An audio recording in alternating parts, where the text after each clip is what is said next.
Hola Javier, Javier es director de tecnología y comunicación en Aedas Homes y bueno, está aquí en el Congreso de Inteligencia Artificial y me gustaría preguntarte, Javier, ¿cómo está afectando la inteligencia artificial a tu campo? Como director que eres en este ámbito, ¿qué papel juega la inteligencia artificial? ¿Cómo se está asimilando? Pues mira, en todo el proceso productivo de generar una vivienda de obra nueva, residencial, existen varios momentos en los que la inteligencia artificial nos puede ayudar. Por ejemplo, a la hora de comprar un solar, podemos hacer con inteligencia artificial un encaje arquitectónico de una manera muy rápida que nos permite saber exactamente lo que podemos construir, cuál es el número de viviendas, cuál es el mix de 1, 2, 3 dormitorios, y esto que antes tardábamos aproximadamente 2 meses en poder hacer un primer encaje con un nivel de información bajo, ahora con inteligencia artificial lo podemos hacer de una manera mucho más rápida, incluso antes de comprar el solar, es decir, en el momento en el que estás mirando la oportunidad de comprar el suelo, puedes hacer ese tipo de encajes arquitectónicos. La capacidad algorítmica y la potencia tecnológica que tiene esta tecnología permite que, y esto no significa que el humano, ¿vale?, le desplacemos, pero permite hacer cálculos y maximizar la edificabilidad dentro de un solar como antes no era posible. Y ese es que es el primer paso de la cadena de montaje de una vivienda, es solo un ejemplo. Después, por supuesto, en el diseño, que hacen los estudios de arquitectura, en la construcción, donde hay miles y miles de elementos que son necesarios para que al final armes un edificio, también es se puede aplicar la inteligencia artificial para optimizar y automatizar mucho más los procesos.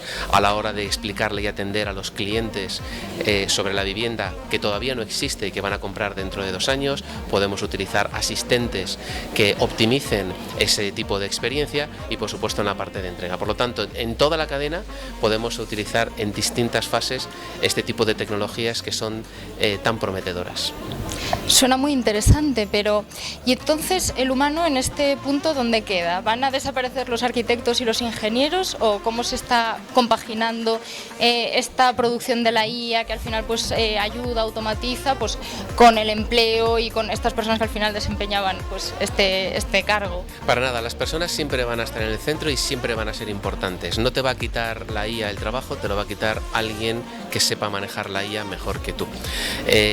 La velocidad, es verdad, a la que vienen esas tecnologías es muy rápida, por lo tanto habrá áreas laborales en las que se reduzca el número de personas porque no se necesita tanta gente y se crearán nuevos empleos en otras áreas que hoy ni siquiera somos capaces de imaginar, igual que no éramos capaces de imaginar hace unos años digamos profesiones que hoy existen. Por lo tanto, está en nuestra responsabilidad el hecho de que las personas sigan en el centro y la aceleración, la automatización y la eficiencia no está necesariamente reñida con la pérdida de puestos de trabajo masivos. Pero es verdad que algunos cambiarán radicalmente, otros disminuirán y otros aumentarán, de manera que en neto esperamos que no signifique necesariamente quitar puestos de trabajo. Y en tu empresa, en Aedas Home, ¿estáis encontrando a personal cualificado que sepa usar la IA en este sentido o de momento hay como todavía una falta de capacitación general? Bueno, es una tecnología muy nueva, todavía no hay suficiente gente que sepa en profundidad de lo que es la IA y de cómo manejarla.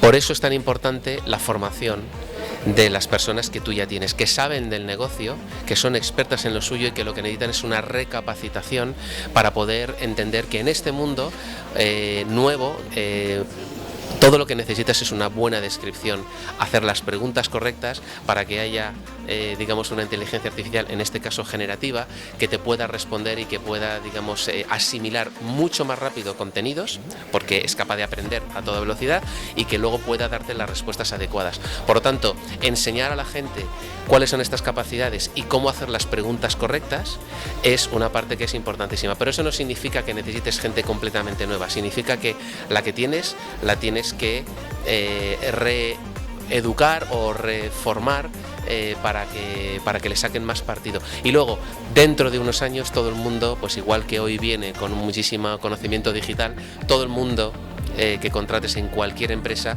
ya sabrá lo suficiente porque la habrá probado antes de temas de inteligencia artificial. Entonces, en pocos años, la verdad, y sobre todo las generaciones más jóvenes, que son las que más rápidamente cogen estas nuevas tecnologías, creo que soy optimista en el sentido de que no creo que sea un problema.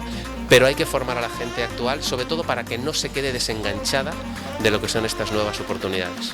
Sí, efectivamente, porque es verdad que igual que ya sucedió inicialmente con la brecha digital, que había pues muchas personas más mayores que no eran capaces de saber usar un ordenador o de la ofimática y demás, ahora entiendo que habrá también personas pues en un cargo un poco más senior que probablemente pues les cueste un poco más adoptar estas nuevas tecnologías. Entonces, ¿en las empresas estáis llevando a cabo algún tipo de formación interna o corre a cuenta del empleado el formarse en estos ámbitos? No, a ver, como todo, siempre va a haber empleados mucho, digamos, más cercanos a lo que es la tecnología y se van a formar de manera natural en su casa o haciendo cursos, etcétera, pero hay una responsabilidad clara de la empresa en formar a la gente. Lo bueno de estas tecnologías es que cada vez son más democráticas en el sentido de que cada vez son más fáciles de usar. No era obvio para una persona mayor coger un teclado y un ratón. No era obvio para mucha gente mayor en la época de Internet, del PC y después de Internet, que un movimiento horizontal en una mesa se traducía en un movimiento ascendente en una pantalla. Y hubo gente que se quedó fuera. Pero luego vinieron los móviles y todo el mundo sabe con el dedo tocar y se convirtió en algo mucho más intuitivo y abrió muchísimo más la capacidad, la digitalización a muchas personas. Y ahora es leer y escribir. Y lo que tienes que hacer es prácticamente, o bueno, incluso solo es hablar. Y todo el mundo, mejor o peor, con más o menos acento, con mejor o peor gramática, sabe hablar. Por lo tanto, estas tecnologías habilitadoras a las que se accede mediante la voz son todavía más democratizadoras que lo que eran antes. Por lo tanto, yo creo que nadie se tiene que quedar descolgado del acceso a esto, porque si sabes hablar, si sabes preguntar, sabes acceder a tecnología potentísima que hasta ahora pues era un poquito más difícil. Primero en una pantalla en blanco y negro, en un ordenador, luego ya con Windows fue más fácil, los móviles lo facilitaron mucho más y ahora es hablar. Qué reflexión más interesante y más positiva, ¿no? La verdad. Bueno, Javier, pues muchísimas gracias por haber compartido este ratito con nosotros y te dejamos que sigas disfrutando del Congreso. A vosotros y enhorabuena por la iniciativa. Gracias. Sí.